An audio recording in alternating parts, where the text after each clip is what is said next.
Bonjour. Les vidéos de motivation pullulent sur internet. Du coup je me suis dit que j'allais surfer sur cette vague. C'est vrai qu'il y a vraiment rien de plus agréable pendant que je vis ma journée tranquille de voir un mec sur internet me gueuler dessus, que je fais pas assez, que je suis qu'une merde, que je pourrais faire mieux.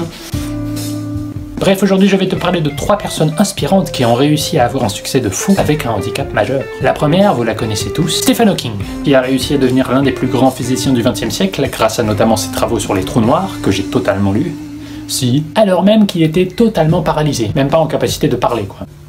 What's your excuse? Numéro 2, Anthony Robbins, qui a réussi à devenir champion de lutte individuelle alors même qu'il est né avec une seule jambe. Et c'était pas dans les Paralympiques, hein, il se battait contre des gens qui avaient eux 2 jambes. What's your excuse? Oh putain! Je me demande, si un mec devient acteur porno alors qu'il a qu'une seule couille, est-ce qu'il rentre dans la catégorie?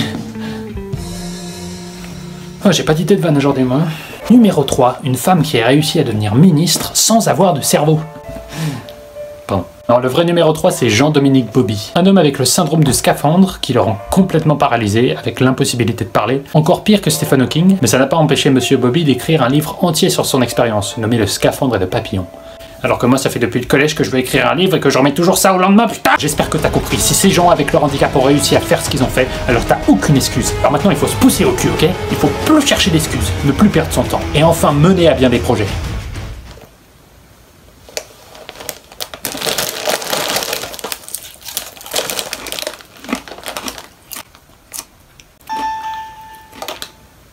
Quoi?